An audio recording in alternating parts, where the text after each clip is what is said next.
11th, historical growth rate, analyst forecast and retention growth model are approaches to estimate what? Growth rate. Then the primary goal of a publicly owned company interested in serving stockholders should be to क्या करना चाहिए? To maximize stock price per share. Company के shares की price बढ़ाने सबसे primary aim होना चाहिए. So correct answer C. A decrease in firm's willingness to pay dividend is likely to result from an increase in. क्या answer होगा? अगर देखो मैं कंपनी हूं, मैं आपको डिविडेंड क्यों नहीं देना चाहूंगा शेयरहोल्डर को? कब? अगर मेरे पास और दूसरी बहुत सारी बिजनेस में इन्वेस्टमेंट अपॉर्चुनिटीज है जो मुझे अच्छा अर्न करके दे रही है, तो मैं क्या सोचूंगा, अरे मैं भी आपको डिविडेंड दूं तो पैसा पूरा आपके पास पहुंच जाएगा, तो मेरे कंपनी के पास पैसा बचेगा नहीं नया इन्वेस्टमेंट करने के लिए. तो जब भी नए इन्वेस्टमेंट अपॉर्चुनिटीज होते हैं प्रॉफिटेबल, तो मेरी विलिंगनेस टू पे डिविडेंड कम हो जाती है. So correct answer for 13th is C. एक मिनट. 14th, payout ratio is subtracted from 1 to calculate what? Payout ratio, अभी जैसे मैंने इधर आपको बताया था कि 60% डिविडेंड दिया, तो 1 में से 60% मतलब 60 अपॉन 100, तो 0.60. तो ये पे आउट है. पे out ratio is reduced from 1, इससे क्या आंसर आएगा? 0.40 मतलब 40%.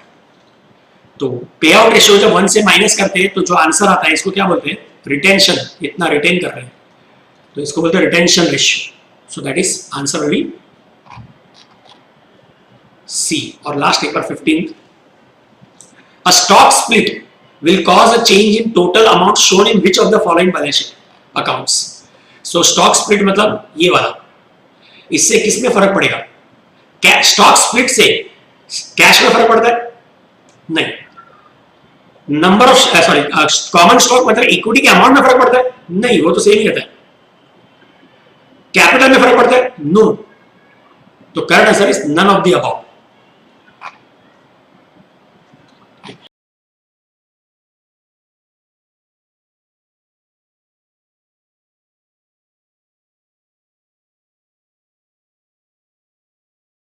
Okay. So 16th वाले एमसीक्यू में बोला you currently own 100 shares of stock in Baba Limited. The stock currently trades at 120 rupees a share. The company is contemplating 2:1 stock split. So क्या होगा? देखो आपके पास 100 शेयर है बिफोर स्प्लिट जिसकी market price कितनी है? 120 रुपीज ईच. तो उस 100 शेयर की वैल्यू कितनी है? 12,000 मार्केट वैल्यू. अब 2:1 स्टॉक स्प्लिट होगा मतलब क्या? आपका एक शेयर ले लिया जाएगा, उसके बाद 2 शेयर दे देंगे, तो 200 शेयर मिल जाएंगे. कंपनी की मार्केट वैल्यू तो उतनी रहेगी, एक शेयर की वैल्यू कितनी हो जाएगी? 60 रुपीज. ऐसा पहले भी हमने किया हुआ, देखो बराबर है. ये हम लोगों ने वो स्प्लिट वाले केस में किया था कि शेयर्स अगर डबल हो गया तो मार्केट प्राइस उसकी हाफ हो जाती है. तो इन सच केस क्या बोले, हमारे पास कौन सा पोजीशन रहेगा after the split takes place? तो लॉजिकली देखोगे तो बेस्ट आंसर, राइट आंसर है B. You will have 200 shares of stock, 200 shares, and the stock will trade at or near 60 rupees. So correct answer is B. 17th, consider the following two statements. Buyback can be used by companies to defend against hostile takeover since they increase the proportion of debt in the firm's capital structure. अब ये क्या होता है? Buyback में क्या होता है? और दूसरा क्या है? After a 3:1 stock split a company's price per share will fall. Stock split होता है तो प्राइस पर शेयर फॉल होता है. ये तो राइट है, प्राइस पर शेयर देखो फॉल होता है. And number of shares will rise, number of shares बढ़ता है, बराबर है. Total value remaining the same, ये भी बराबर है. अब बोल रहे which of the statement is correct. अब देखो buyback can be used by companies to defend against hostile takeover. अब देखो नॉर्मली क्या होता है, जब भी है ना कोई कंपनी, समझो for example let's say company समझो का एग्जांपल XYZ कंपनी, इनके टोटल 10 लाख शेयर है, उसमें से है ना प्रमोटर समझते हैं, मतलब जो कंपनी को चला रहा है उसके पास 4 लाख शेयर है, और पब्लिक के पास मतलब outside 6 lakh shares are available, ठीक है। सो मतलब XYZ के पास 40% स्टेक है। अब समझो कोई ABC कंपनी, वो इस कंपनी को टेक ओवर करना चाहता है, मतलब अपना खुद का कंपनी बनाना चाहता है। वो अगर इधर टोटल 50% स्टेक ले ले, 50% से समझो 51%, मतलब 5,10,000 शेयर खरीद ले मार्केट से, आउट ऑफ 6 लाख 5,10,000 खरीद ले, तो उसके पास 10 लाख में से 5,10,000 हो जाएगा, मतलब 51% स्टेक हो जाएगा। सो ये अभी ABC, फिर ABC के पास कंट्रोल आ जाएगा, क्योंकि कंट्रोल लेने के लिए 50% से ज्यादा अगर आपके पास है किसी भी कंपनी का शेयर, तो आप उसके कंट्रोल, आप उसको कंट्रोल, कंपनी को कंट्रोल कर रहे हो। अब समझो XYZ के जो प्रमोटर है वो अपना कंट्रोल छोड़ना नहीं चाहते, तो वो क्या करेंगे, समझो अगर कंपनी के पास पैसा पड़ा है, कंपनी के बैलेंस शीट में पैसा पड़ा है, ठीक है, अगर कैश बैलेंस अच्छा खासा है, ठीक है, और समझो इसका एक शेयर का मार्केट में प्राइस 10 रुपीज है, जस्ट एग्जांपल, कंपनी के पास अच्छा खासा पैसा पड़ा हुआ है, लेट्स से इनके पास 30 लाख रुपीज है। अब कंपनी है ना एक बायबैक निकालती है कि हम लोग आपका शेयर 10 रुपए मार्केट में प्राइस है, हम लोग आपका शेयर 12 रुपए में बायबैक करने को तैयार है। Buyback at what price? 12 rupees. आप अपने शेयर्स ऑफर करो, ठीक है। इसमें 2 लाख शेयर होल्डर्स ने अपने शेयर्स दे दिए, तो मतलब क्या हो जाएगा, 2 लाख शेयर्स पब्लिक से निकल गया, कंपनी के बैलेंस शीट में आ गया, शेयर्स खुद की कंपनी का शेयर्स आ गया, 2 लाख शेयर्स इनके पास, बराबर है। कैश 2 लाख शेयर्स को खरीदने में इंटू 12 रुपीज 24 लाख रुपीज चला गया, तो अभी बैलेंस कितना बचा, कैश 6 लाख बचा। लेकिन इसका फायदा क्या हुआ, बायबैक कर लिया कंपनी ने, तो जो share capital equity number of shares कितना था, 10 लाख था, 2 लाख बायबैक हो गया, तो अभी कितना हो गया, 8 लाख शेयर हो गया, बराबर है। 8 लाख शेयर हो गया। कंपनी के प्रमोटर के पास कितना शेयर है, 4 लाख शेयर है, बराबर। और आउटसाइड कितना शेयर है, आउटसाइड भी 4 लाख शेयर हो गए अभी, क्योंकि 10 में से 2 गया तो 8 बच गया। अब प्रमोटर के अचानक 40% के बदले कितना स्टेक हो गया, 50%। मतलब ABC चाहकर भी 51% स्टेक नहीं ले सकती है। सो कंट्रोल किसके पास रहेगा, ओरिजिनल प्रमोटर के पास ही रहेगा। So can buyback be used to avoid the company being getting take over, मतलब हॉस्टाइल टेक ओवर मतलब कोई कंपटीशन हमारा कंपनी को टेक ओवर करना चाहता है, तो उससे हम लोग बच सकते हैं कि नहीं बच सकते? यस। सो दोनों स्टेटमेंट राइट है, बोथ आर करेक्ट, तो करेक्ट आंसर इज डी। ये दोनों MCQs आप लोगों को समझ में आया? Now MCQ number 18, the dividend growth model can be used to compute the cost of equity in which of the following situations? Dividend growth model मतलब क्या फॉर्मूला है, D1 upon P0 plus growth। तो ये कहां पर use कर सकते हैं, फर्म्स दैट हैव 100% रिटेंशन, यहां पर यूज नहीं कर सकते फर्स्ट वाले में। क्यों 100% रिटेन करेंगे, मतलब क्या, अगर समझो अर्निंग पर शेयर है 10 रुपया और रिटेन करेंगे पूरा 10 रुपया, मतलब डिविडेंड क्या होगा, 0। अगर डिविडेंड 0 होगा तो 0 अपॉन एनी फिगर, प्राइस हमने 100 रुपया हो या कुछ भी हो, 0 upon any figure will give you 0 only answer. तो इसमें थोड़ा फॉर्मूला लगेगा, फर्स्ट केस में नहीं लगेगा। सेकंड में बोला है फर्म्स दैट पे अ कांस्टेंट डिविडेंड, समझो एक कंपनी है जो कांस्टेंट डिविडेंड देती है, मतलब हर साल 6 रुपया एवरी ईयर, बराबर है।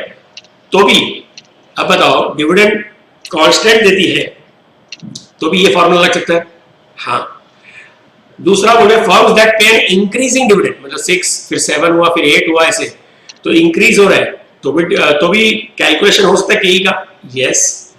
अगर डिक्रीज डिविडेंड मतलब 6 फिर 5 4 तो भी डिविडेंड ग्रोथ रेशियो जो नेगेटिव ग्रोथ हम लोग ने किया था एक समय वैसा कर सकते हैं, यस कर सकते हैं। तो डिविडेंड ग्रोथ मॉडल खाली किसमें क्या बोलते हैं कौन से केस में यूज कर सकते हैं, तो फर्स्ट को छोड़ के बाकी तीनों में कर सकते हैं। तो correct answer will be second, third and fourth, मतलब ऑप्शन सी। नेक्स्ट है 19, if markets are in equilibrium which of the following will occur. Equilibrium मतलब क्या, सी अगर आपको जरूरत से ज्यादा मिल रहा है, आपने उम्मीद की थी 10% रिटर्न की, और अगर आपको जरूरत से ज्यादा मिल रहा है, वो कब मिलता मालूम है, से फॉर एग्जाम्पल प्राइस 100 रुपीज होना चाहिए और इनकम मिल रहा है उस पर लेट से 12 रुपये, ये आपने सोचा था, तो रिटर्न कितना हो गया 12%।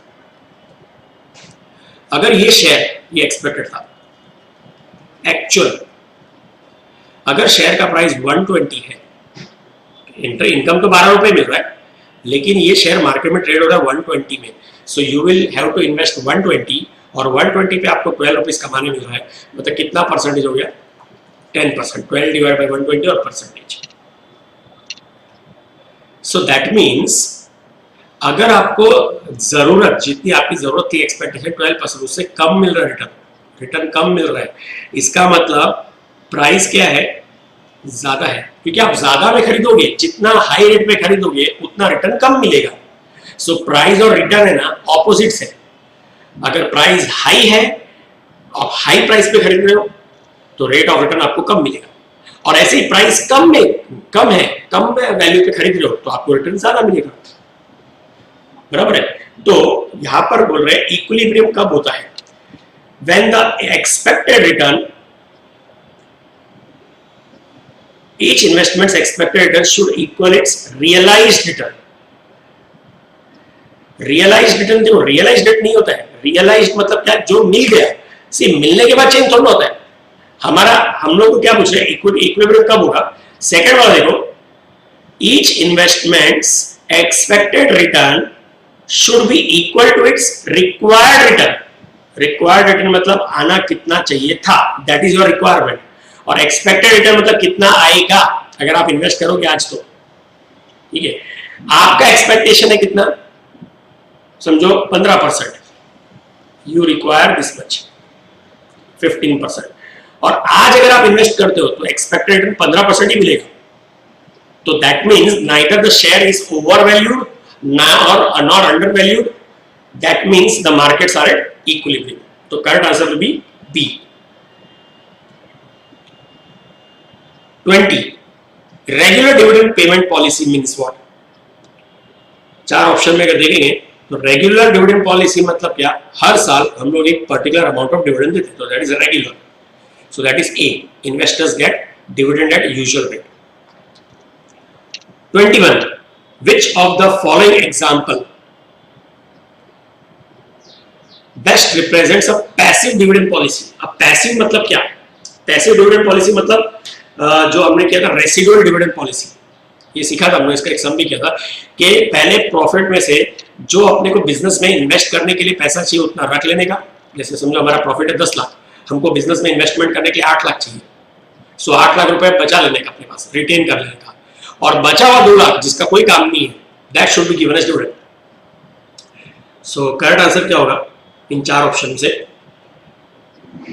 The firm pays dividend, B वाला, the firm pays dividend with what remains out of the net income after taking acceptable investment projects। मतलब क्या, जितना इन्वेस्टमेंट प्रोजेक्ट्स के लिए पैसा चाहिए उतना पैसा रिटेन कर लेने का इनकम में से, and whatever will remain after this that should be given as dividend, so that is correct, so correct answer is B.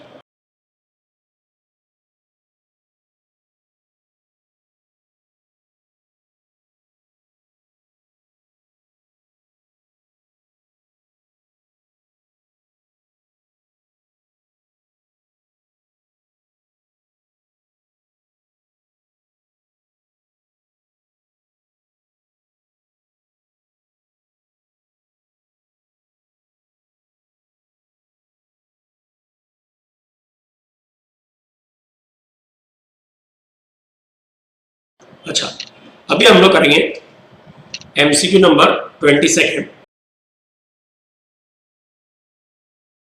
मॉडिगलर and Miller argue that the dividend decision, ये मैंने last lecture में बताया था, it is irrelevant as the value of the firm is based on earning power of its assets. ये मैंने बताया था कि डिविडेंड पे बेस्ड नहीं होता है, कंपनी की वैल्यू उसकी अर्निंग पावर पे होती है। सो इसका आंसर ए है। 23 कांस्टेंट पे आउट रेशियो। कांस्टेंट पे आउट रेशियो मतलब क्या? हर साल सेम परसेंटेज पे आउट होगा। मतलब कंपनी अगर हर साल 60% डिविडेंड दे रही है तो जितना भी कमाएगी, भले ज्यादा कमाए या कम कमाए उससे कोई मतलब नहीं, जितना भी कमाएगी उसका 60% डिविडेंड देगी। So that means option B होगा, the payment of fixed percentage of earning as dividend every year, fixed percentage, that is B. 24 dividend policy is determined by whom? Obviously board of directors decide करते हैं, C. EPS ratio measures what? EPS क्या calculate करता है? चार options अगर देखे होंगे तो it measures C, that is the profit available for equity share holders on अ पर शेयर बेसिस। ईपीएस का मतलब ही वही है ना, क्या फॉर्मूला होता है? Net profit for equity share holder, profit available for equity share holder, per share basis करने के लिए क्या करेंगे? Divide by number of equity shares, ये होता है ना अर्निंग पर शेयर। तो correct answer is C. 26 a company wants to buy back stock, how will this impact the company and its stock? अब बायबैक से क्या होता है ये मैंने इधर भी बताया था। पहले सभी 10 लाख शेयर था, बाद में बायबैक के बाद 8 लाख शेयर हो गए। तो अच्छा, अब मेरे को लॉजिकली सोचो, एक मिनट को मैं आपको कैलकुलेशन करके दिखाता हूँ।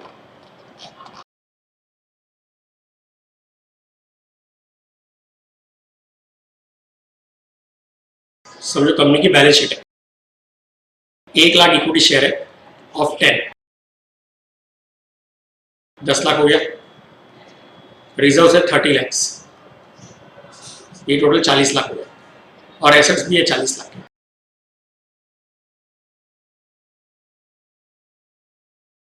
इस एसेट्स में आपका कैश बैलेंस भी है।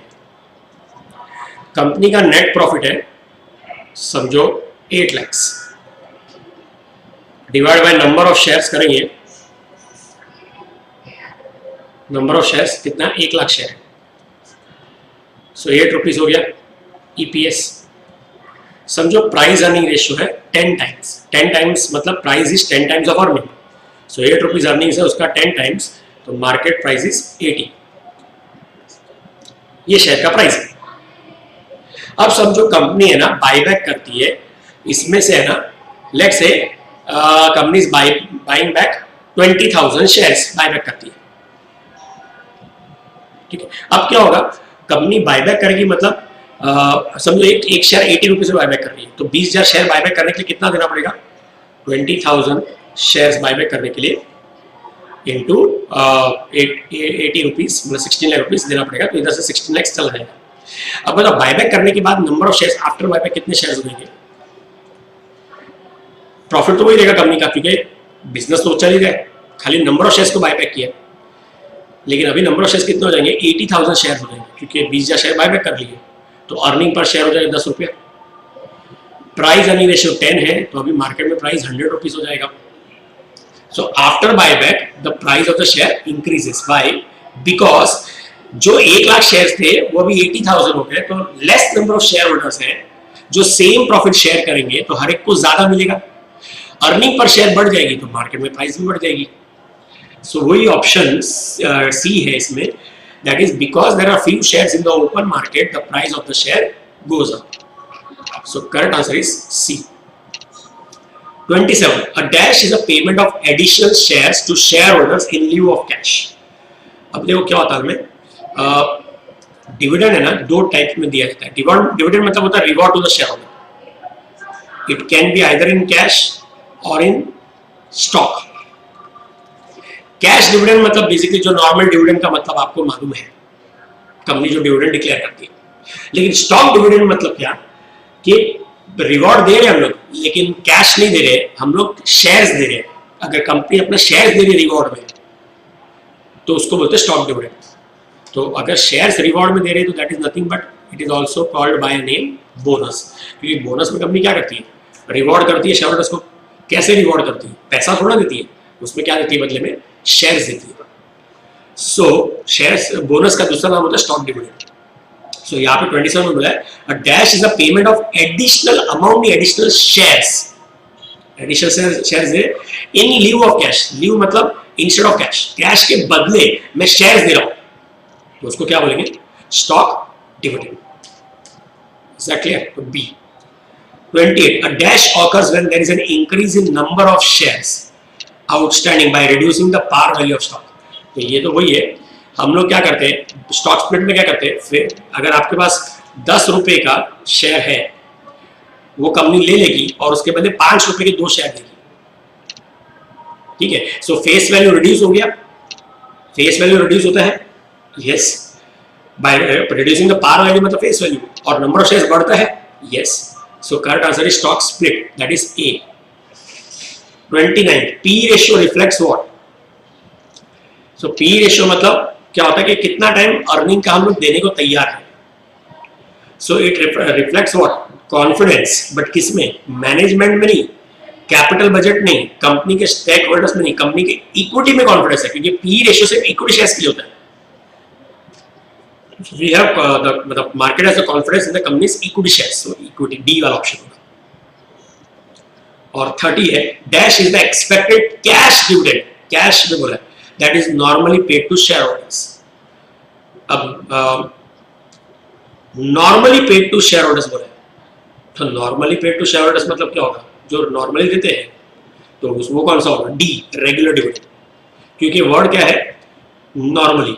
और 31 है ना, a dash is a non recurring dividend, non recurring dividend मतलब बार बार नहीं देते, in addition to regular dividend, in addition मतलब नॉर्मली क्या देते हैं? रेगुलर डिविडेंड, उसके अलावा in addition जो और एक्स्ट्रा दे रहे हैं उसको क्या बोलेंगे? ऑब्वियसली एक्स्ट्रा डिविडेंड बोलेंगे, दैट इज सी, ठीक है।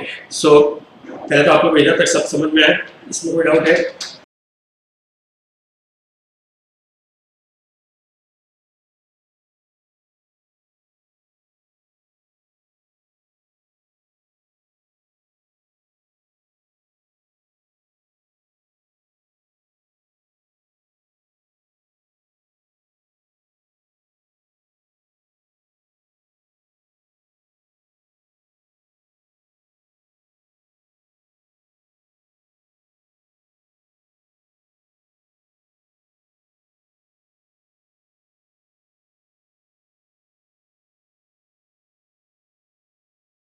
अभी नेक्स्ट हम लोग करेंगे 30 सेकेंड से लेकर 45 तक।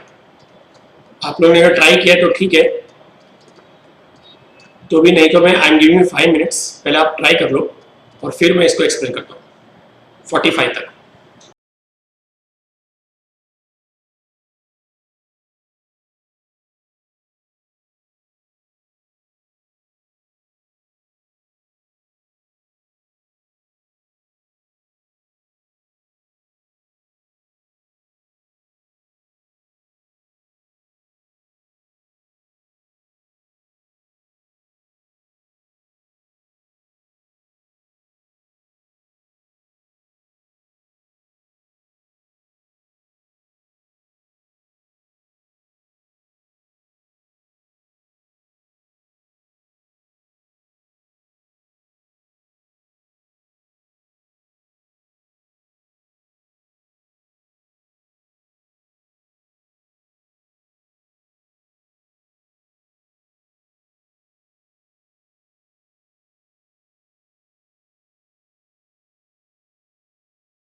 अच्छा, इसमें ना काफ़ी सारे ऐसे चीज़ें जो आपको नहीं मालूम होंगे, मेरे को बताना ही पड़ेगा, रुको मैं कराता हूँ 30 सेकेंड।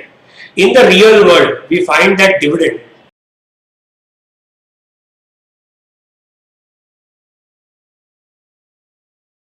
रियल वर्ल्ड में नॉर्मली क्या होता है डिविडेंड के बारे में? आपको जनरली कंपनी कितना अर्न कर रही है ईपीएस से मतलब होता है कि डिविडेंड से मतलब होता है? मतलब इन नॉर्मल वर्ल्ड कंपनी कितना कमा रही है, क्योंकि कमा के कंपनी खुद के पास रख रही है, तो कितना कमा रही है वो फिगर से मतलब होता है कि कंपनी कितना आपको डिविडेंड दे रही है।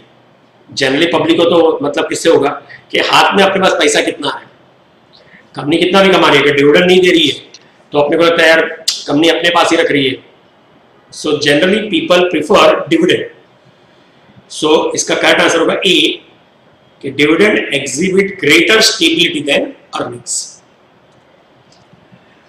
33, ये मुझे समझना पड़ेगा। What method of stock repurchase, मतलब रीपर्चेस मतलब कंपनी वापस अपने शेयर्स खरीद रही है, तो what method of stock repurchase occurs when the buyer purchases the security through a brokerage house. मतलब समझो आप बायर हो, आपको रिलायंस का शेयर खरीदना है, ठीक है, तो you want to purchase the security of Reliance through a brokerage house. तो आपका कोई भी ब्रोकर होगा, समझो मोतीलाल ओसवाल होगा या एडलवाइज होगा या आनंद राठी होगा, कोई भी होगा, ठीक है। अगर आप उनसे ऑर्डर प्लेस करके शेयर्स खरीदते हो तो उस मेथड ऑफ शेयर्स परचेज को क्या बोलते हैं? Obviously it is called as open market. Open market मतलब when you buy from the market, from the stock exchange, so that is called open market. Open है, it is not only for you या for me, it कोई भी आके उस market में खरीद सकते हैं, so that is called as open market purchase। C और 34th, what method of stock repurchase occurs when the buyer seeks bids within a specified price range and accepts the lowest price that will allow it to acquire the entire block of securities desired। अब ये क्या होता है मैं समझाता हूं। समझो ABC company के मार्केट में पब्लिक के पास 10 लाख शेयर है, and suppose you want to buy 1 lakh shares of this company. आपको इस कंपनी के 1 लाख शेयर खरीदने हैं, ओपन मार्केट में नहीं खरीदना है। तो आप है ना जनरल न्यूज़पेपर्स में सब में एडवाइस करते हो कि I am ready to buy the shares of ABC company, मुझे 1 लाख शेयर्स खरीदने हैं और मेरा प्राइस का रेंज है समझो 80 रुपीज से लेकर 90 रुपीज तक, मतलब इस रेंज के मैं बाहर नहीं दूंगा, ये मेरा प्राइस रेंज है। आप लोग बिड करो, आप लोग अपने अपने शेयर्स मुझे ऑफर करो। समझो कोई ऑफर कर रहा है 80 रुपीज में, कोई 81 में, कोई 82 में, कोई 83 में, ऐसा कुछ बहुत सारे हो रहे हैं, ऐसे 90 तक जा रहे हैं। समझो इसमें 20,000 शेयर्स हो गए, इसमें 80,000 शेयर्स हो गए, मतलब बिडिंग आई, इसमें 1 लाख शेयर, इसमें 2 लाख शेयर, ऐसे कर करके सब आ रहे हैं। मुझे कितने चाहिए थे? 1 लाख शेयर। मैं ऑब्वियसली जो खरीदने वाला हो तो कम से कम प्राइस में खरीदना चाहेगा, तो मैं 80 वाले को तो एक्सेप्ट कर लूंगा, लेकिन इसमें मेरा डिमांड फुलफिल नहीं हुआ, मुझे सिर्फ 20,000 मिला, मुझे चाहिए था कितना? 1 लाख। फिर मैं इसको देखता हूँ, इसका ये कितना देने को तैयार है? 80,000। ये भी खरीद लूँ तो मेरा 1 लाख का क्वांटिटी हो गया। यस, तो मैं इन दोनों को एक्सेप्ट कर लूंगा, बाकी लोग को बोलूंगा सॉरी आप लोग से मैं शेयर्स नहीं ले रहा हूँ क्योंकि मेरा डिमांड फुलफिल हो रहा है इन दोनों में। तो ये जो मेथड होता है इसको बोलते हैं डच ऑक्शन। ऑक्शनिंग हो रहा है, बिडिंग हो रही है, मतलब कि ऑक्शन हो रहा है, तो इसको बोलते हैं Dutch auction. That is a method का नाम है। 35, which of the following is correct formula to calculate dividend pay out ratio. So dividend pay out कैसे आता है कि समझो कंपनी का अर्निंग है 10 रुपया और डिविडेंड दे रहे 7 रुपया, तो 10 में से 7 दे रहे मतलब 70% डिविडेंड पे आउट हो गया। सो 70% कैसे आएगा? It is 7 out of 10 into 100। तो फॉर्मूला क्या हो गया? 7 क्या है?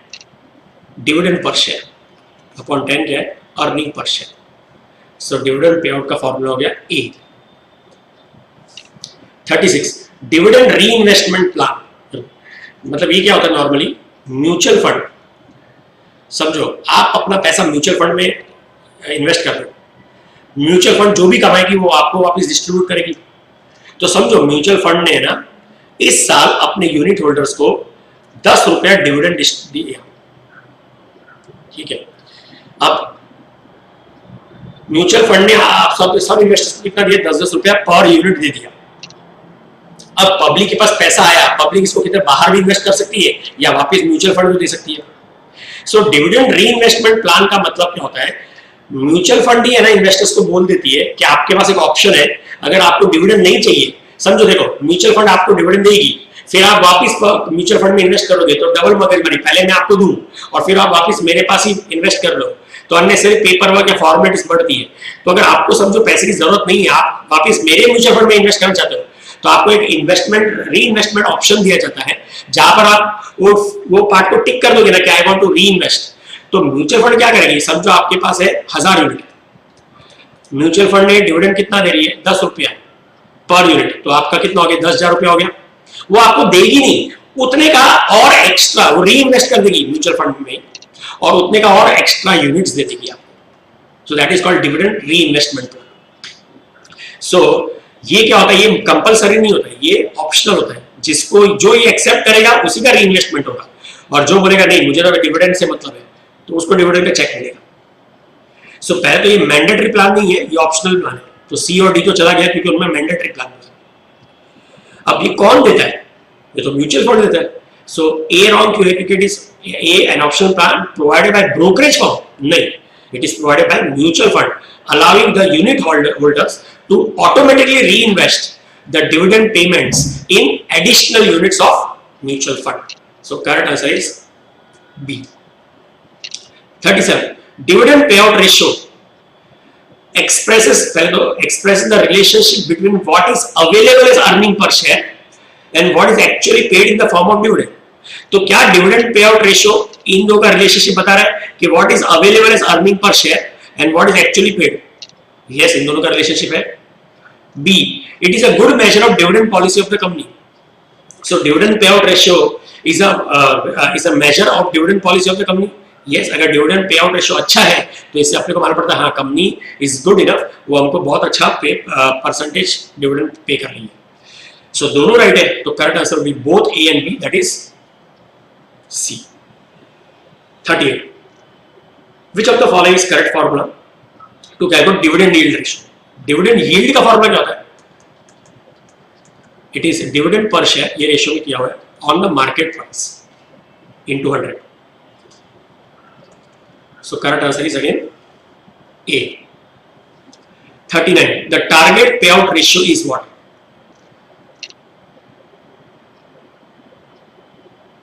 The target pay out ratio, the target pay out ratio मतलब एक फिक्स्ड पर्टिकुलर परसेंटेज हम लोग पे आउट करते हैं। अगर हम लोग फिक्स्ड परसेंटेज पे आउट करेंगे, समझो हम कंपनी ने डिसाइड किया कि जो भी अर्निंग होगा उसका 60%, इसका 60% विल बी डिविडेंड, तो मतलब 40% will be transfer to reserves. तो इसको जब मैं आरओई से मल्टीप्लाई करूंगा तो मेरा ग्रोथ रेट आ जाएगा। सो अगर फिक्स्ड यही रहेगा डिविडेंड पे आउट रेशियो, तो ग्रोथ रेट भी कांस्टेंट रहेगा। सो target pay out ratio is a firms preferred rate of dividend growth. अगर कंपनी ने प्रीफर किया कि ये रेट पे ग्रो करना है तो वो fixed dividend target pay out ratio देती रहेगी। 40. When a firm is short of cash yet it wants to distribute something to shareholders, it should consider, अगर समझो कंपनी के पास कैश नहीं है फिर भी कंपनी को कुछ डिस्ट्रीब्यूट करना है, तो जब कैश नहीं है तो कैश डिविडेंड तो दे नहीं सकती है, तो शेयर्स का डिविडेंड दे देगी, मतलब बोनस दे देगी, क्योंकि बोनस देने में खाली शेयर्स जा रहा है, कैश नहीं जाता और रिवॉर्ड मिल गया। सो बोनस का दूसरा नाम होता है stock dividend. So answer C हो जाएगा। 41. Which of the following would ultimately give greatest benefit to stockholders? सबसे ज्यादा बेनिफिट किसको मिलेगा?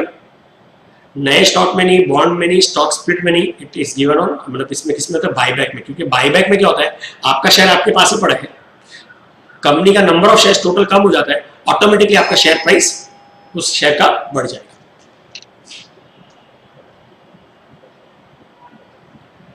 दैट इज ए। 42. अच्छा, इसमें 42 में कंपनी जे एंड के ईच रिपोर्टेड सेम ईपीएस, दोनों का ईपीएस सेम है, मतलब जे और के दोनों का ईपीएस है ना सेम, समझो 10 रुपये। However company J stock trades at higher price, समझो इसका शेयर प्राइस है 80, इसका शेयर प्राइस है 90, तो के सॉरी जे का बोला ना, हाँ तो इसका 70 है, ठीक है। तो जे का share price trades at a higher price, which of the following statement is correct? अब इसका मतलब क्या होगा, ईपीएस और मार्केट प्राइस के बीच में क्या आता है? पी रेशियो आता है, तो यहाँ पे 8 टाइम्स हुआ और यहाँ पे 7 टाइम्स हुआ। सो इसका मतलब हुआ company J has a higher P ratio, ये राइट है? यस ये राइट है। ए, यहाँ तक सबको समझ में आया? इसमें किसी को डाउट है कुछ? ये 32 से लेकर 42 में। अच्छा, अभी जो 41 में कि बायबैक क्यों बेटर बेनिफिशियल होता है शेयर होल्डर्स के लिए रेदर देन स्टॉक स्प्लिट? दोनों केस लेता हूं मैं।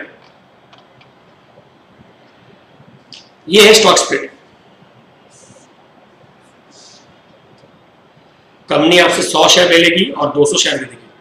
अब मुझे आप बताओ, बिफोर स्टॉक स्प्लिट आपके पास 100 शेयर थे और एक एक शेयर की मार्केट में प्राइस 120 रुपए थी। सो आपके पास जो शेयर थे उसकी वैल्यू कितनी थी? 12,000, मतलब आप 12,000 रुपए के मालिक हो। ठीक है, अब स्प्लिट में डबल मिल गए शेयर्स, क्योंकि आपसे वो 100 शेयर समझो 10 रुपए वाले फेस वैल्यू के वो लेके कंपनी आपको 200 शेयर दे रही है 5-5 रुपए वाले। आपके डबल शेयर्स हो गए, लेकिन मार्केट में प्राइस 60 हो जाएगा, तो भी आपके शेयर्स की वैल्यू 12,000 रुपए है। आपके पास डबल शेयर्स हो गए, डज नॉट मीन्स कि आपकी वेल्थ डबल हो गई। वेल्थ तो उतनी ही है, पहले भी शेयर्स बेच के 12,000 मिलने वाला था, अभी भी 12,000 ही मिल रहा है, तो आपको कोई खास बेनिफिट नहीं है, बेनिफिट है ही नहीं। लेकिन बायबैक में बेनिफिट क्यों है? देखो वो भी ये देख लो, बायबैक में ये 1 लाख शेयर में आपके पास है ना 100 शेयर थे पहले, बिफोर बायबैक। एक शेयर का प्राइस कितना था? 80 रुपीज, मतलब आपके शेयर की वैल्यू कितनी थी? 8,000 रुपये। कंपनी ने 20,000 शेयर बायबैक ऑफर दिया, जो शेयर होल्डर्स ने बायबैक में दे दिया वो दे दिया, चलो तो, लेकिन आपने अपना शेयर बायबैक में ऑफर नहीं किया, मतलब आपके पास बायबैक खत्म होने के बाद भी कितने शेयर रहेंगे? 100 शेयर देंगे, लेकिन बाद में आफ्टर बायबैक शेयर की प्राइस कितनी होगी? 100, तो आपके 100 शेयर की वैल्यू कितनी होगी? 10,000 होगी। सो आपकी वेल्थ बढ़ गई। सो आपके लिए बेनिफिशियल बायबैक है, not stock split. Is that clear? ठीक है, अभी अभी हम लोग करेंगे 43 से 53 तक, 43 से लेकर 53 तक।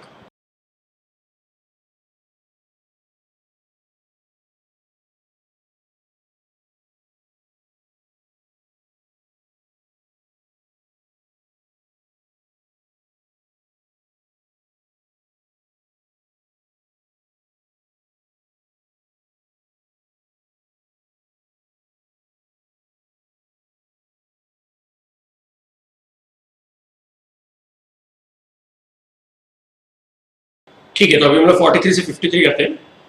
43 में बोला while calculating dividend cover for preference shares, preference dividend cover, ये हम लोगों ने रेशियो टॉपिक में किया हुआ है। उसका फॉर्मूला होता है net profit after tax divide by preference shares, dividend, preference dividend. So यहां पर पूछ रहे हैं while calculating dividend cover for preference shares numerator should be taken as, तो न्यूमरेटर क्या है? एनपीएटी, तो एनपीएटी मतलब PAT, that is profit after tax, so option C. 44 dash reflects the market confidence in company's equity. अब देखो इसको है ना, इससे पढ़ो 29 नंबर का एमसीक्यू देखो, उसमें क्या है? P ratio reflects market confidence in company's equity है, और यहां पे पूछा dash reflects market confidence in company's equity, तो आंसर क्या होगा? P ratio. 45 which of the following statement is correct? A company में if authorised by articles pay dividend in proportion to the amount paid up on each share, तो जितना paid up होगा उस पे dividend मिलता है, बराबर है? यस, ये राइट है। Dividend can not be paid on calls in advance, वो भी बराबर है। अगर किसी ने एक्स्ट्रा भर दिया, मांगा नहीं था फिर भी भर दिया, उस पे डिविडेंड नहीं मिलता है, ये स्टेटमेंट भी राइट है। All provisions of companies act 2013 that are applicable to final dividend are also applicable to interim dividend, yes, ये भी राइट है। So correct answer is D. 46 as per provision of Companies Act, dividend can be paid out of current year's profit, बराबर है। out of revaluation reserve नहीं, क्योंकि revaluation reserve मतलब क्या है? जैसे समझो अगर कंपनी के पास let's say at present reserve है 10 लाख, इक्विटी कैपिटल है 10 लाख और फिक्स्ड एसेट है 20 लाख, ठीक है। इस फिक्स्ड एसेट में एक लैंड है कंपनी के पास, जो कंपनी ने 20 लाख में खरीदा 5 साल पहले। आज इस लैंड की वैल्यू 30 लाख हो गई, तो कंपनी बोल रही है इसकी मार्केट वैल्यू 30 लाख है, तो इसको है ना प्लस 10 लाख इंक्रीज करती है, और इधर भी क्योंकि 10 लाख का बेनिफिट हो गया, तो 10 लाख रिजर्व में भी बढ़ा दिया, और कंपनी अभी 20 लाख रुपए डिविडेंड देना चाहती है, नहीं चलेगा, क्योंकि ये जो 10 लाख है ना, ये कमाया नहीं है, क्योंकि ये तो सिर्फ आपकी प्रॉपर्टी की वैल्यू बढ़ी है, आपने बेचा नहीं। बेच दोगे तो ये एक्चुअल प्रॉफिट हो गया। एक आपका रूल भी होता है अकाउंट्स में कि कंजर्वेटिज्म कंसेप्ट कि प्रॉफिट शुड बी या income should be recognised only when they are earned. ठीक है, तो अगर समझो आपने 100 रुपए का शेयर खरीदा और 105 हो गया, तो आप ये नहीं बोल सकते मैंने 5 रुपए कमा लिया।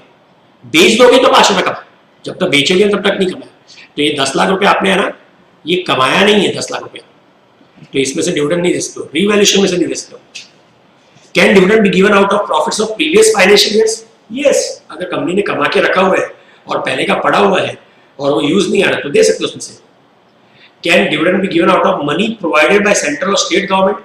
यस, ये कंपनीज एक्ट में है प्रोविजन कि जो पैसा सेंट्रल और स्टेट गवर्नमेंट ने दिया है, किसके लिए स्पेसिफिकली कंपनी को दिया है कि भाई ये पैसा आपका प्रॉफिट्स है, ये आप रखो, उसमें से डिविडेंड दे सकते हैं। यस, और आउट ऑफ फ्री रिजर्व्स, मतलब that reserves which are free, हमारे पास पड़ा है तो उसमें से भी दे सकते हैं। सो सब में से दे सकते हैं except second. So answer will be D.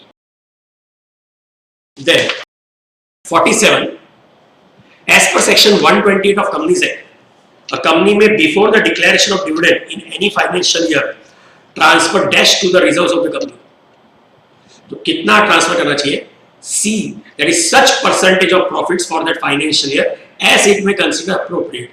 कोई फिक्स्ड परसेंटेज नहीं है जो कंपनीज एक्ट ने बोला है, आपको जितना लगता है उतना आप ट्रांसफर कर सकते हो रिजर्व्स में। C. 48, the difference between highest and lowest price at which a stock has been sold is called the stock's trading range. मतलब आज के दिन में समझो शेयर हाईएस्ट उसका प्राइस गया था 100 रुपीज और लोएस्ट गया था 90 रुपीज, तो इस प्राइस रेंज के अंदर उसका ट्रेडिंग हुआ है, तो इसको बोलते हैं trading range. Which of the following statements concerning cash dividend is correct? CFO decide करता है डिविडेंड पे करना कि नहीं, बोर्ड ऑफ डायरेक्टर्स डिसाइड करता है। A dividend is not a liability until it has been declared. मतलब अगर company हर साल 10-10 रुपए डिविडेंड दे रही है, इस साल भी कमाए प्रॉफिट्स, डिविडेंड डिक्लेयर नहीं किया तो क्या देना कंपलसरी है? नो, डिविडेंड डिक्लेयर करेंगे तो ही देना कंपलसरी है। So it becomes a liability only once it is declared. ये स्टेटमेंट राइट है। थर्ड बोल रहा है, if a firm has paid regular quarterly dividend in the past, it is legally obligated to continue doing so. हर quarter में dividend दिया है तो आगे भी देना पड़ेगा? नो, ये कोई कमिटमेंट का जरूरी नहीं फुलफिल करना। और cash dividend always reduce the paid up capital? नहीं, कैश डिविडेंड देने से कैश कम होता है, इक्विटी शेयर कैपिटल थोड़ा कम होता है। So correct answer is only B. 50, the fact that flotation cost can be significant is justification for. देखो, अगर ना फ्लोटेशन कॉस्ट मतलब क्या, जब नया फ्रेश इशू करते हैं तो उस वक्त जो भी खर्चा लगता है शेयर को इश्यू करने में, जैसे एडवर्टाइजमेंट कॉस्ट, अंडरराइटर का कमीशन, मर्चेंट बैंकर फीस, ये सब फ्लोटेशन कॉस्ट। अगर फ्लोटेशन कॉस्ट बहुत हाई होगा, समझो देखो कंपनी 10 लाख रुपए कमा रही है, पहले कंपनी 10 लाख रुपए डिविडेंड दे दी थी, तो कंपनी के बचा कितना बैलेंस? जीरो बचा, भी सब खत्म हो गया। अब कंपनी को है ना बिजनेस एक्सपांशन करने के लिए 8 लाख रुपए चाहिए, तो कंपनी क्या करती है? 8 लाख का शेयर इश्यू करती है। अब इसमें क्या होगा, शेयर इश्यू करोगे तो आपका फ्लोटेशन कॉस्ट लगेगा, यस लगेगा। सो इससे तो बेटर क्या है कि अगर आपको ये शेयर इश्यू एक्सपेंस बचाना है तो कंपनी को क्या करना चाहिए? 10 लाख प्रॉफिट है ना, उसमें से 10 लाख डिविडेंड देना ही नहीं चाहिए, सिर्फ 2 ही लाख देना चाहिए। 2 लाख रुपए डिविडेंड देना चाहिए और 8 लाख रुपया बचा हुआ है ना amount, that will be used for your business. So fund raise करने की जरूरत नहीं पड़ेगी, रेस नहीं करना पड़ेगा, तो शेयर इश्यू एक्सपेंस भी बच जाएगा। सो अगर हमारा फ्लोटेशन कॉस्ट सिग्निफिकेंट है ना, सो that is a justification that the company should maintain a low dividend policy and rarely issue any extra dividend. So that means option हो जाएगा D. 51, as per provision of Companies Act, the amount of dividend including interim dividend should be deposited in a scheduled bank in a separate account within dash days from the declaration of such dividend. जब भी dividend declare करते हैं तो company set बोलता है उसके 5 दिन के अंदर अंदर उसका एक अलग से अकाउंट खुलाना पड़ता है कंपनी को, और उस अकाउंट में वो पैसा ट्रांसफर करना पड़ेगा। तो ये लॉ का रूल है, कंपनीज एक्ट का रूल है, विद इन 5 days। मतलब ये कोई एफएम वाला पार्ट नहीं है। 52nd ये भी ऐसे ही है। After declaration of dividend the company has to pay dividend within how many days.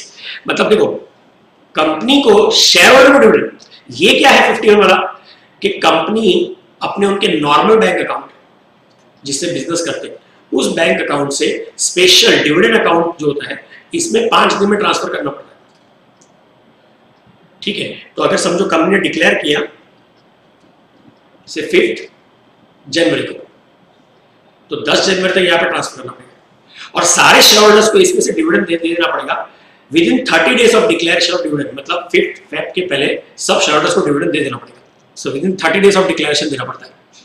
ठीक है, और if the amount of dividend remains unpaid or unclaimed for 30 days then in the next कितने दिन में ट्रांसफर करना पड़ता है the amount unclaimed to a special account which is called unpaid dividend account. मतलब क्या है, कंपनी को आप उनके मतलब क्या होता है, देखो समझो कंपनी ने 1 करोड़ रुपया डिविडेंड में इधर ट्रांसफर कर दिया। अब उसके सारे शेयर होल्डर्स को वो उनके जो बैंक अकाउंट में पैसा भर दिया। अब इसमें से समझो एक ऐसा कोई एक एग्जांपल था, एक शेयर होल्डर उसका डिटेल्स अपडेटेड नहीं है। अपडेटेड नहीं मतलब क्या, उसने जो बैंक अकाउंट प्रोवाइड करवाया था वो बैंक का उसने अकाउंट बंद कर दिया। कंपनी के पास रिकॉर्ड्स में कौन सा बैंक अकाउंट नंबर है वही है, और अगर उसने वो अकाउंट बंद करा दिया और कंपनी को इंटीमेट भी नहीं किया हुआ है तो कंपनी को तो पता नहीं चलेगा, तो वो डिविडेंड अनक्लेम्ड रहेगा। तो 7 दिन तक का टाइम होता है कि इन्वेस्टर आके नया बैंक अकाउंट का डिटेल दे दे तो कंपनी उसके उस नए बैंक अकाउंट में ट्रांसफर कर देगी डिविडेंड। पर अगर वो नहीं दे पाता है तो वो अनक्लेम्ड डिविडेंड कंपनी को अलग से एक और अकाउंट खुलाना पड़ता है, अनक्लेम्ड डिविडेंड अकाउंट, और उसमें ट्रांसफर करना पड़ता है। और फिर वो पैसा एक्चुअली में वहां पर पड़ा रहता है कई सालों तक, अप्रोक्सीमेटली 2-3 साल तक। उसके बाद में भी क्लेम कर सकते हैं 2 या 3 साल तक, और नहीं अगर क्लेम किया 2-3 साल तक भी तो फिर गवर्नमेंट के पास वापस वो पैसा पहुंच जाता है। तो इसका करेक्ट आंसर होगा बी, दैट इज 30 डेज के अंदर डिविडेंड पे करना पड़ता है, और अगर वो किसी ने क्लेम नहीं किया तो 7 दिन में unclaim dividend unpaid dividend account में चला जाता है। ये एज पर कंपनीज एक्ट है। और 53, द शेयरहोल्डर्स में desire that their dividend be credited directly to their bank account. The request will be made in a form duly filled and sent to the company. This is known as, अभी तो क्या आजकल ECS ही होता सीधा, मतलब कोई पहले check आता था, फिजिकल चेक। तो जब फिजिकल चेक आता था मतलब शेयर होल्डर के घर पे आएगा, फिर वो शेयर होल्डर उसको बैंक स्लिप भर के उसको डिपॉजिट करता था। तो उस वक्त ये प्रोविजन था कि अगर शेयर होल्डर एक फॉर्म फिलअप करके कंपनी को देता था कि आप मुझे मत दो, सीधा मेरे बैंक अकाउंट में ट्रांसफर कर दो, ECS मतलब इलेक्ट्रॉनिक क्रेडिट, तो उसको बोलते थे डिविडेंड मैंडेट। अभी तो कंपलसरी मैंडेटरी हो गया कि सीधा चेक तो आता ही नहीं है, अभी सीधा वो अकाउंट में ही डायरेक्टली क्रेडिट होता है। ठीक है, ये इसका आंसर है सी। तो यहाँ तक में आपको सब समझ में आया? किसी में डाउट है इसमें?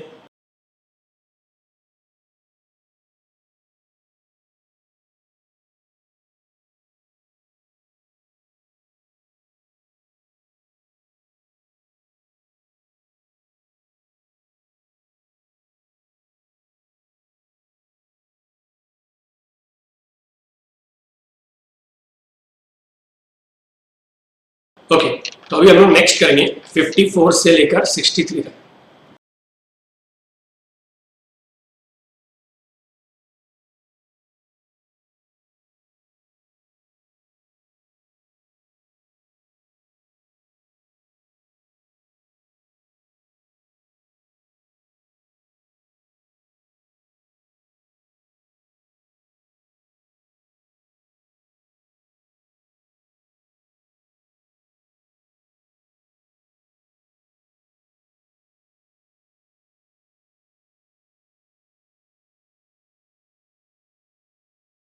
So 54 करेंगे। Walter has developed a theoretical model which shows the relationship between, किन दो फिगर्स के बीच में रिलेशन होता है, डिविडेंड पॉलिसी और कंपनी का प्राइस, कि अगर डिविडेंड ज़्यादा देना चाहिए कि कम देना चाहिए, और अगर डिविडेंड चेंज करेंगे तो उससे मार्केट में से फर्क पड़ता है। So correct answer is A. 55 as per Walter's model in case of growth firm मतलब जो कंपनी ग्रोइंग है, मतलब एक ऐसी कंपनी जिसका रिटर्न ऑफ जो बोलते हैं ना हम लोग का internal rate of return is more than cost, तो ऐसी कंपनी को लो डिविडेंड देना चाहिए, कम डिविडेंड देना चाहिए मिनिमम, और मिनिमम से मिनिमम क्या होता है 0%। तो as per Walter's model in case of growth firm optimal मतलब बेस्ट पे आउट रेशियो क्या होना चाहिए, नील होना चाहिए, दैट इज डी।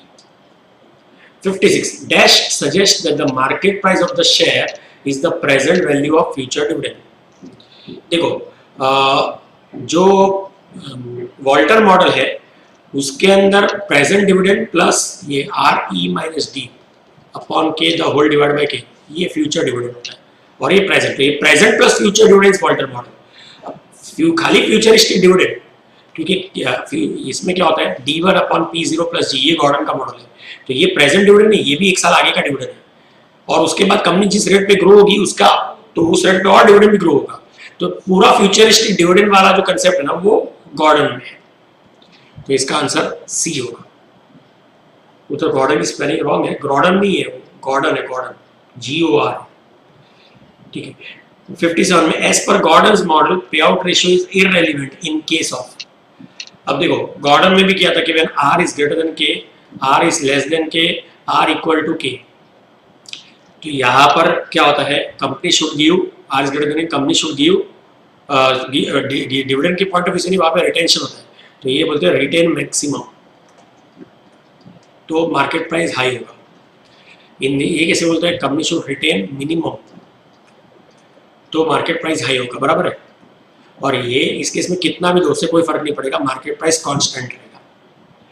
तो dividend pay out ratio is irrelevant कब गॉर्डन मॉडल में, इन केस ऑफ नॉर्मल फॉर्म, क्योंकि नॉर्मल फॉर्म मतलब क्या, neither grow high growth nor low growth, it is normal, ये वाला, तो यहाँ पे कितना भी दो से मार्केट प्राइस में फर्क नहीं पड़ेगा, तो मार्केट प्राइस इज इररेलेवेंट।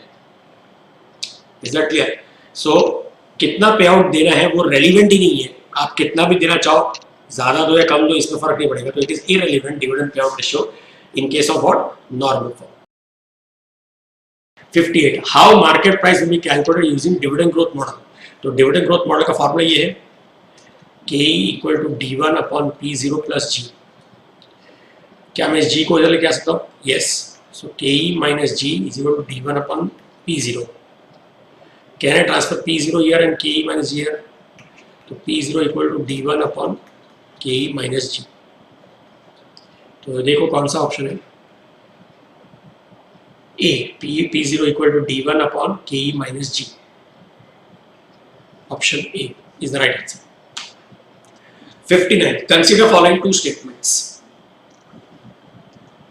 अब इसमें बोला है a company with large portion of inside ownership, all of whom are high income individuals, मतलब समझो एक कंपनी है, से फॉर एग्जांपल रिलायंस इंडस्ट्रीज, समझो उसका 40% शेयर्स मुकेश अंबानी के पास है, 10% शेयर्स नीता अंबानी के पास है, और अनदर 10% उसकी फैमिली के रिलेटिव्स के पास है, मतलब 60% तो उनके पास ही है और 40% बाकी पब्लिक के पास है, तो ज्यादा करके शेयर होल्डिंग खुद के पास है, and they are high income individuals.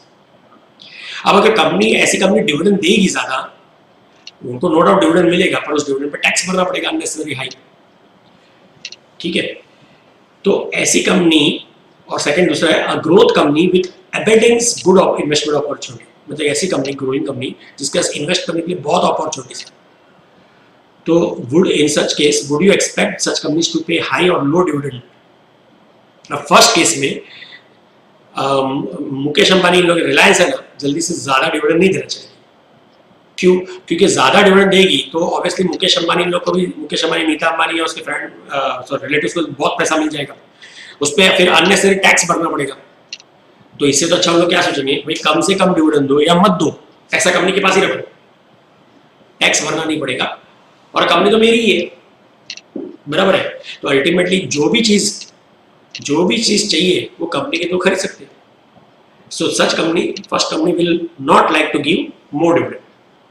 Second, जिस कंपनी के पास बिजनेस में और पैसा इन्वेस्ट करने की अपॉर्चुनिटी है बहुत अपॉर्चुनिटी जहाँ पे इन्वेस्ट अपॉर्चुनिटीज बहुत है, पैसा कम है, तो वो कंपनी डिविडेंड नहीं देना चाहिए। तो दोनों केस में कंपनी क्या करेगी, करना चाहिए, they will give high dividend कि low dividend, so they will go for low dividend, मतलब ऑप्शन क्या होगा, ए।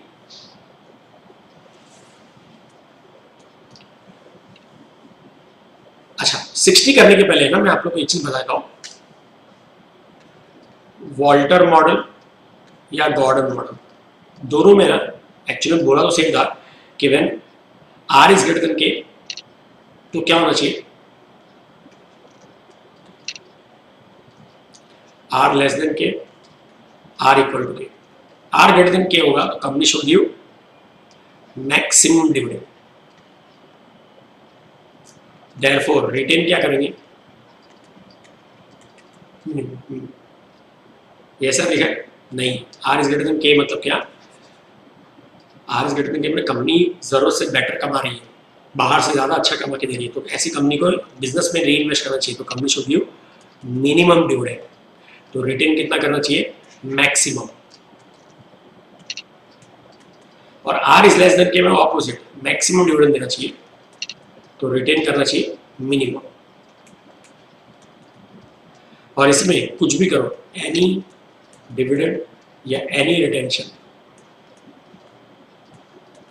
यहाँ पे मार्केट प्राइस ऐसा करेंगे तो क्या होगा, हाई होगा, इधर मैक्सिमम डिविडेंड देंगे तो कंपनी का मार्केट प्राइस हाई होगा, और यहाँ पे market price is irrelevant, it will be constant.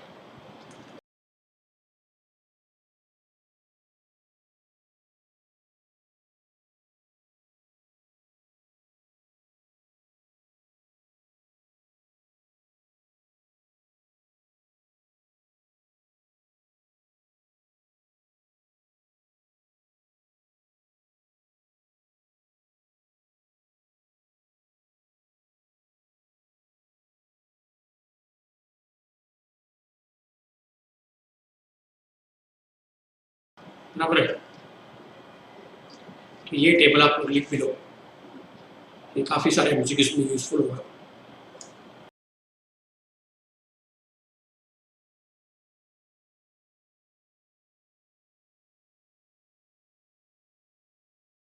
In the mean time मैं आप लोगों को 60 बता रहा हूँ, as per Walter's model when are a मतलब क्या होता है, रिटर्न ऑन द एसेट, मतलब आर ये is less than R C मतलब रिटर्न ऑफ द कैपिटल, तो जो आपने कैपिटल दिया है उस पर रिटर्न मतलब कॉस्ट होता है, so r A is r and r c is k, so r is less than k, ये वाला केस हो गया। अगर ऐसे केस में हम लोग को मैक्सिमम डिविडेंड देना चाहिए, तो हमारा मार्केट प्राइस क्या होगा, हाई, तो क्या हो रहा है, इंक्रीज इन, ऐसे केस में increase in dividend pay out ratio will lead to, obviously market price बढ़ेगा ना, so increase in market price, सो एक मैं 61, 62, 63 नहीं करा के एक बार पहले 63 पहले कर रहा हूँ, as per Walter's model when R A is less than are c, r a मतलब ये is less than are c, market price will remain same, नहीं sorry, decrease in retention ratio, decrease in retention decrease करना मतलब retention minimum करना है, तो decrease in retention ratio will lead to high market price, so again option B A. अब इसी में ना मैं 64 बताता हूं, as per Walter's model when are A equal to R सी मतलब ये वाला case, market price will remain same when, कब सेम रहेगा, रेशियो रिटेंशन रेशियो इंक्रीज होने पे कि डिक्रीज होने पे, नहीं एनी रिटेंशन पे, सो एनी रिटेंशन मतलब रिटेंशन रेशियो इंक्रीजेस और डिक्रीजेस कुछ फर्क नहीं पड़ेगा, so correct answer will be C. 65 और 66 भी इसी से यूज करते हैं। 65 as per Walter's model when R A is greater than R C मतलब पहला वाला case, increase in dividend pay out ratio will lead to, R ये वाला केस में मिनिमम डिविडेंड होना चाहिए, और बोल रहे increase in dividend pay out, तो अगर डिविडेंड बढ़ा देंगे तो उससे हमारा शेयर प्राइस क्या होगा, अगर मिनिमम डिविडेंड में शेयर प्राइस बढ़ता है, अगर ऐसे में मैक्सिमम डिविडेंड देंगे तो शेयर प्राइस ऑपोजिट हो जाएगा, कम हो जाएगा, so it will decrease the market price, 65 का आंसर बी। और 66 as per Walter's model when R A is greater than R C, मतलब ये वाला केस है। Decrease in retention ratio, retention maximum करना चाहिए। अगर रिटेंशन डिक्रीज करेंगे, रिटेंशन कम करेंगे तो मार्केट प्राइस भी कम हो जाएगा। रिटेंशन मैक्सिमम करेंगे तो मार्केट प्राइस हाई होगा, रिटेंशन कम करेंगे तो मार्केट प्राइस डिक्रीज हो जाएगा। सो अगेन इसका आंसर क्या होगा? बी। आगे जो कराता हूं, फिर मैं आपको से डाउट पूछ लेता हूं। 61, consider following two statements, a company is experiencing ordinary growth, मतलब ज्यादा ग्रोइंग नहीं है, एंड हैज हाई लिक्विडिटी, मतलब कैश बहुत है, and much unused borrowing capacity, मतलब बोरो करने की कैपेसिटी है जो अब तक यूज नहीं की है। और दूसरी company with volatile and high business risk, for each of the company described above would you expect it to have high और low dividend pay out ratio. अब जिस कंपनी में ज्यादा ग्रोथ नहीं है, पैसा बहुत पड़ा है और बोरो करने की कैपेसिटी है जो अब तक यूज नहीं की है, तो वो कंपनी डिविडेंड ज्यादा देना चाहेगी क्योंकि पैसे का कुछ यूज है ही नहीं। तो फर्स्ट कंपनी को हाई डिविडेंड देना चाहिए। और जो कंपनी में रिस्क बहुत है, समझो ना, अगर आपका बिजनेस रिस्की है तो आप डिविडेंड ज्यादा देना चाहोगे? नहीं, क्योंकि रिस्की बिजनेस है, मतलब अनसर्टन बिजनेस है। तो अनसर्टन बिजनेस, आप समझो अगर अपना बिजनेस अनसर्टन है तो हमारे पास अगर घर में कुछ पैसा पड़ा है तो हम लोग खर्चा नहीं करना चाहिए। क्यों? क्योंकि वो बचा के रखना चाहिए, समझो आगे बिजनेस खराब हुआ तो उस वक्त अपना घर चलाने में काम आएगा। लेकिन बिजनेस अगर सेट है कि कोई रिस्क है ही नहीं, एकदम कुछ प्रॉब्लम नहीं है, तो हम लोग खर्चा ज्यादा करने में बिलीव कर सकते हैं। लेकिन जब हमारा बिजनेस रिस्की है तो we will like to save the money, we would like to give low dividend. So पहले में हाई डिविडेंड देंगे और दूसरे में लो डिविडेंड देंगे। तो डी आंसर होगा high dividend for company mentioned in statement 1 and low for company mentioned in statement 2 होगा डी। और 62 में ना कुछ मिसिंग है, क्योंकि ये इनकम्प्लीट क्वेश्चन है। If you are calculating market price by Gordon model increasing pay out ratio, other things remaining the same. अभी पे आउट रेशियो बढ़ेगा मतलब डिविडेंड ज्यादा दोगे, तो ज्यादा डिविडेंड दोगे तो वो मार्केट प्राइस हाई कब देगा? Only when R is less than K. अगर are is greater than K तो वही केस में मतलब क्या होगा, मिनिमम में होगा, मार्केट मैक्सिमम में नहीं होगा। और यहाँ पर market price will not change. तो यहाँ पर they have to give one more point कि वह कौन सी है, ग्रोइंग फर्म है कि डिक्लाइनिंग फर्म है कि नॉर्मल फर्म है, तो ही वो आंसर दे सकते हैं। अगर इस केस में आपको चाहिए तो लिख दो, अगर ग्रोइंग फर्म होगा, ग्रोइंग फर्म मतलब ये डिक्लाइनिंग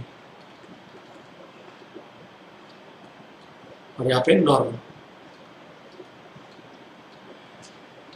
अगर ग्रोइंग फर्म होगी ना और वो डिविडेंड ज्यादा देगी, ग्रोइंग फर्म मिनिमम डिविडेंड देना चाहिए। अगर ग्रोइंग फर्म डिविडेंड ज्यादा देगी तो उससे शेयर प्राइस डिक्रीज होगा, मतलब बी हो जाएगा आंसर। कब? अगर ग्रोइंग होगा तो। और अगर ये डिक्लाइनिंग फर्म होगा और ज्यादा डिविडेंड दे रही है, मैक्सिमम डिविडेंड, तो प्राइस इंक्रीज होगा, तो ए हो जाएगा। और अगर नॉर्मल फर्म है और डिविडेंड ज्यादा दे रही है तो भी प्राइस में फर्क नहीं पड़ेगा, will have not effect on the price of share, तो सी होगा। मतलब मैं क्या बोल रहा हूं, 62 का जो आंसर है उसमें अगर क्वेश्चन में ग्रोइंग फर्म लिखा है तो आंसर बी, डिक्लाइनिंग फर्म लिखा होगा तो ए, और नॉर्मल फर्म लिखा होगा तो सी या डी, कुछ भी, प्राइस विल रिमेन कांस्टेंट। सी और डी तो सेम ही तो है। चाहिए ना, तो अगर सब लोग, आप लोग को अगर चाहिए तो इसको मैं देखो ऐसे बनाता हूँ, अच्छे से बनाता हूँ, वो लिख दो। Growing company, declining company, normal company. एक मिनट, भले वॉल्टर हो और गॉर्डन, डिविडेंड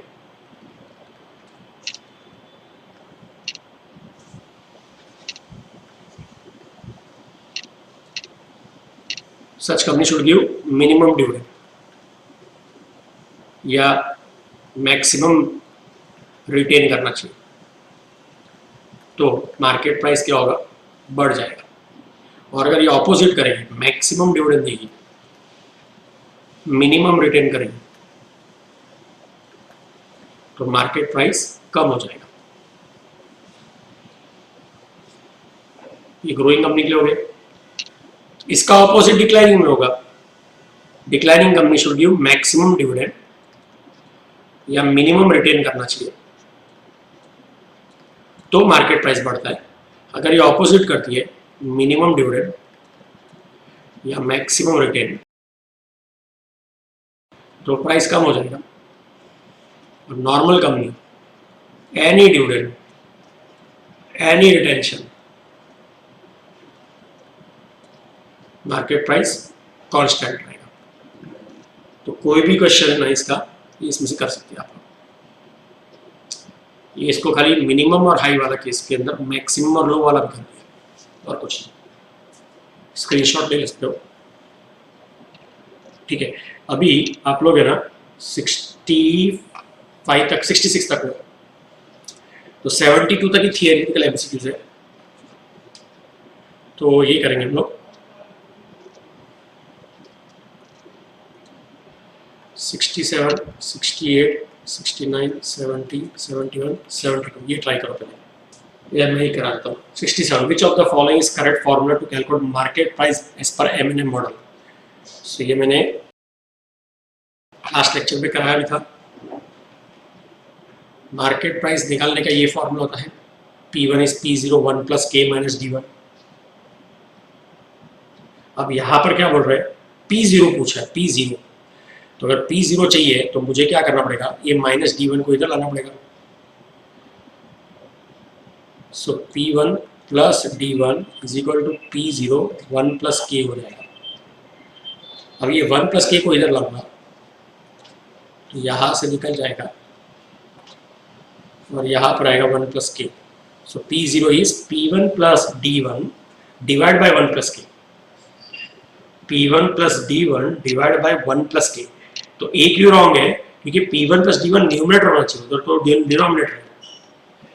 दूसरे में इनटू बोला है, जबकि डिवाइड होना चाहिए।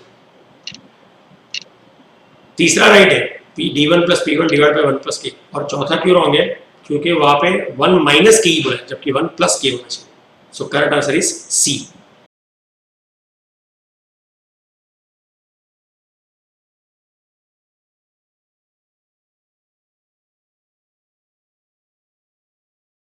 इसका correct answer C।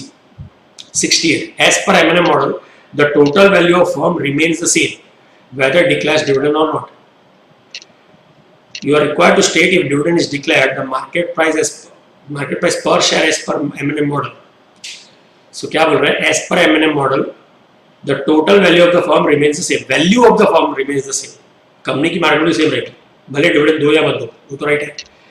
You are required to state if dividend is declared, तो मार्केट प्राइस क्या होगा, वो भी देख लो। अगर डिविडेंड डिक्लेयर होगा, ठीक है, तो मार्केट प्राइस क्या होगा। अब लॉजिकली देखोगे, if the dividend is declared the market price per share,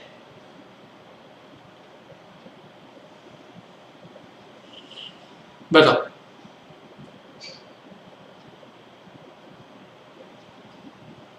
इसका आंसर हो सकता है।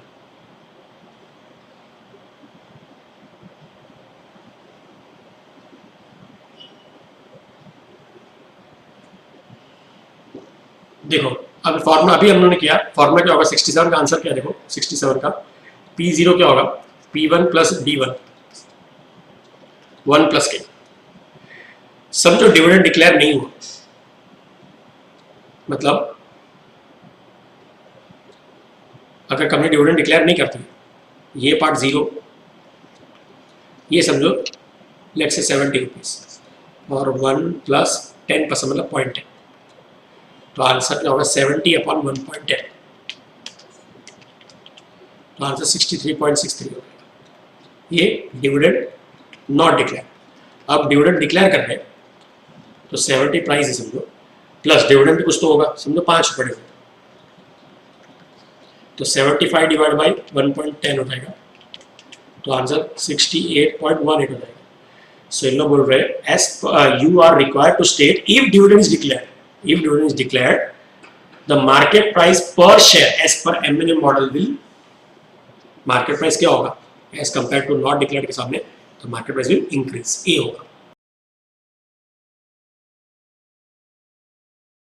69. Which of the following is a non-cash payment made by firm that dilutes the value of each share? So देखो non cash payment मतलब क्या होगा, उसमें क्या उसमें क्या होता है बोनस, और बोनस से क्या होता है, मैंने आपको बताया था बोनस से आपको एक भी रुपए का फायदा नहीं होता है, क्योंकि अगर आपके पास एक शेयर था बिफोर बोनस जो 200 रुपए मार्केट में प्राइस थी तो भी आपकी वैल्यू 200 रुपए थी। अब कंपनी एक पे एक बोनस दे रही है तो आपके पास 2 शेयर हो जाएगी, लेकिन मार्केट प्राइस 100 रुपए हो जाता है तो भी आपकी वैल्यू 200 रुपए रहेगी शेयर की। बिफोर बोनस अगर एक शेयर है जिसका मार्केट में प्राइस 200 रुपया है तो आप इसको बेच के 200 रुपया वैल्यू है मार्केट वैल्यू। आफ्टर बोनस एक पे एक बोनस मतलब 2 शेयर हो जाएगा तो मार्केट वैल्यू उतना ही रहेगा, शेयर का प्राइस 100 रुपया होता है, ठीक है। तो लेकिन इसमें पैसा नहीं जा रहा है, तो which of the following is a non cash payment made by firm to its shareholders that dilute the value of each share, value of each share dilute हो रही है, शेयर का प्राइस डाइल्यूट हो रहा है। So correct answer will be C. 70 market price is, अब देखो price पूछ रहे के का फॉर्मूला क्या होता है, D1 अपॉन P0 प्लस जी, ये जी इधर आएगा, ये एक्चुअली में हो भी चुका है पर फिर भी वापस कराया था, प्लस जी इधर आएगा तो K minus G is equal to D1 upon P0, P0 इधर के माइनस जी इधर, तो D1 अपॉन के माइनस जी है, यस। ईपीएस को जब मैं P से मल्टीप्लाई करता हूं तो मार्केट प्राइस आता है, yes. D1 plus P1 divide by 1 plus के, ये अभी किया हमने, D1 plus P1 divide by 1 plus के, ये भी प्राइस होता है, yes. So correct answer is all of the above. 71 the date by which a shareholder must be recorded as the share owner in order to receive a declared dividend is called as, मतलब किस date के पहले आपके पास share होगा ना तो आपको dividend मिलेगा, तो उस डेट को बोलते हैं रिकॉर्ड डेट, ठीक है। तो दैट इज सी। और 72 which of the following is not a reason that the company would prefer to pay a stock dividend rather than cash dividend, मतलब कौन सा ऐसा रीजन नहीं है which is not a reason that company would prefer to pay stock dividend rather than cash dividend, मतलब पहले तो कौन सा रीजन है वो देख लो, तो जो रीजन है उसको छोड़ दो तो नॉट अ रीजन बनाएगा। सो अगर कंपनी स्टॉक डिविडेंड देती है मतलब बोनस दे रही है तो it will decrease the supply of shares and enhances shareholders wealth. अब देखो कैश डिविडेंड में क्या होगा, पैसा जाएगा, ठीक है, लेकिन स्टॉक डिविडेंड में क्या होता है, बोनस से शेयर का सप्लाई बढ़ जाता है, डिक्रीज नहीं होता है, तो ये तो आंसर ही रॉन्ग है, मतलब ये तो ऐसा है ही नहीं। मतलब क्या समझ में बोल रहे हैं लोग कि स्टॉक डिविडेंड देंगे, स्टॉक डिविडेंड मतलब क्या, बोनस, और कैश डिविडेंड मतलब dividend. Which of the following is not a reason why the company should prefer to pay a stock dividend rather than a cash dividend? तो पहले तो देख लेते हैं कौन सा रीजन होता है जिसके वजह से स्टॉक डिविडेंड देते हैं, तो उसका जो अगेंस्ट होगा वही नॉट अ रीजन होगा। स्टॉक डिविडेंड कब देते हैं, जब कंपनी को पैसा बचा के रखना है, कंपनी के पैसा कम है तो कंपनी पैसा नहीं देना चाहिए, स्टॉक में बोनस में दे देंगी, ठीक है। सो करेक्ट रीजन क्या है, वो तो बी है, तो नॉट अ रीजन पूछा। अच्छा अगर देखेंगे it decreases the supply of shares, so stock bonus से तो सप्लाई ऑफ शेयर्स बढ़ता है। Third it will reduce the stock price, so bonus देने से क्या होगा, अब भी मैंने इधर बताया बोनस देने से शेयर का प्राइस कम होता है, ठीक है, तो ये तो रीजन है। तो कंपनी को अगर कैश बचाना है तो स्टॉक डिविडेंड देती है, कंपनी को स्टॉक प्राइस कम करना है तो भी बोनस दे रही है। It may convey information to the investor that it can not convey credibly otherwise. अगर देखो कंपनी जब बोनस देती है तो मार्केट में उसका इंप्रेशन फेवरेबल होता है कि कंपनी बोनस दे रही है मतलब कंपनी अच्छी है, तो मैं इन्वेस्टर्स को वो इन्फॉर्मेशन देना चाहता हूँ कि कंपनी अच्छी है, बाय जस्ट गिव, खाली मेरे को डिक्लेयर करना है बोनस, मुझे इन्वेस्टर्स को बुलाने की जरूरत नहीं, मैं सिर्फ बोनस डिक्लेयर कर दूंगा, सो ऑटोमेटिकली पूरे इंडिया में मेरे इमेज प्रोजेक्ट हो जाएगी कि यस कंपनी अच्छी कर रही है। तो ये तीन तो रीजंस है, बी सी और D are the reasons to give stock dividend. So what is not a reason? Obviously A. ये सब क्लियर? इनमें कोई डाउट है आपको?